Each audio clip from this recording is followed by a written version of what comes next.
Hello friends, welcome to twinkles kitchen. வாங்க இன்றைக்கி பீர்க்கங்காய் பால் கறி எப்படி பண்ணுறதுன்றதை பார்த்துடலாம். பீர்க்கங்காய் பால் கறி பண்ணுறதுக்கு நான் 2 பெரிய பீர்க்கங்காய் நல்லா தோல் சீவிட்டு கட் பண்ணிவிட்டு தண்ணி இல்லாமல் பிழிஞ்சு எடுத்து வச்சுருக்கேன். இதை வச்சு தான் நம்ம இப்போ இந்த கறி செய்ய போகிறோம். ஒரு 15-20 சின்ன வெங்காயம் கட் பண்ணி எடுத்து வச்சுருக்கேன். காரத்துக்கு ஏற்ற மாதிரி பச்சை மிளகாய் எடுத்து வச்சுருக்கேன். இது எல்லாத்தையும் நம்ம வதக்கி இப்போ செய்ய போகிறோம். மற்ற இன்க்ரீடியன்ட்ஸ் என்னென்னா தேங்காய் எண்ணெய், கடுகு, ஒரு 2 காய்ந்த மிளகாய், 1 ஸ்பூன் சீரகம், கொஞ்சம் கருவேப்பிலை, பூண்டு ஒரு 15 பல்லு பூண்டு எடுத்து வச்சுருக்கேன். இதை நம்ம தட்டி கடைசியில் போட போகிறோம். 1 டம்ளர் மில்க்கு காய்ச்சி ஆற வச்சு எடுத்து வச்சுருக்கேன். இது நான் ஆவின் மில்க்கை யூஸ் பண்ணிக்கிறேன். இதுக்கு தேங்காய் பால் யூஸ் பண்ணக்கூடாது. ஒரு பேன் சூடு பண்ணிக்கலாம். பேன் நல்லா சூடான உடனே தேங்காய் எண்ணெயை ஊற்றிக்கலாம். இந்த டிஷ்ஷுக்கு ஸ்பெஷலி இந்த தேங்காய் எண்ணெய் ஸ்மெல் தான்.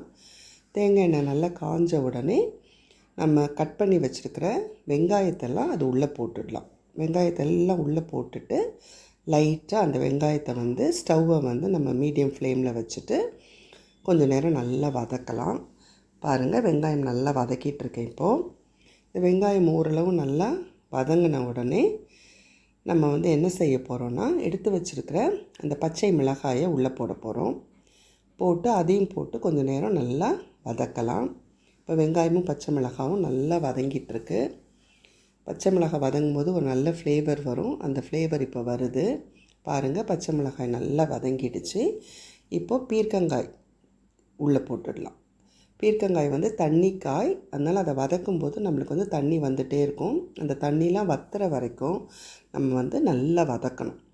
அதனால் இப்போ இந்த வெங்காயம், பச்சை மிளகாய், பீர்க்கங்காய் அதை நான் நல்லா ஃப்ளேம் மீடியமில் வச்சுட்டு நல்லா வதக்கிட்டே இருக்கேன். பாருங்கள், வதங்கிட்டே இருக்குது. இந்த பீர்க்கங்காயில் இருக்கிற தண்ணிலாம் வெளியில் வருது. அதெல்லாம் கொஞ்சம் வத்துற வரைக்கும் நான் நல்லா வதக்குறேன். பாருங்கள், ஓரளவு நல்லா வதங்கிடுச்சு. இப்போ உப்பு போட்டுடுறேன். உப்பு போட்டுட்டு ஜஸ்ட்டு ஒரு வதக்கி விட்டுடலாம். வதக்கிட்டு கொஞ்சம் தண்ணி ஊற்றிக்கலாம். அந்த பீர்க்கங்காய் இன்னும் நல்லா வேகிறதுக்கு ஏற்ற அளவுக்கு கொஞ்சமாக தண்ணி ஊற்றிக்கலாம். பீர்க்கங்காய் இப்போ நல்லா வெந்துடுச்சு. இதை ஸ்டவ் ஆஃப் பண்ணிவிட்டு ஆற வச்சிடலாம். ஒரு மிக்ஸி ஜாரில் ட்ரான்ஸ்ஃபர் பண்ணிட்டேன். இதை நான் லைட்டாக அரைச்சி எடுத்துக்கிறேன். ரொம்ப நைஸாக அரைக்கக்கூடாது. ஜஸ்ட்டு ஒரு அடி அடித்து எடுத்துகிட்டு வந்துடலாம். இப்போ ஒரு பேனை ஸ்டவ்வில் வச்சுக்கலாம். பேன் நல்லா சூடான உடனே நம்ம மிச்சம் இருக்கிற தேங்காய் எண்ணெயை அதில் ஊற்றிடலாம்.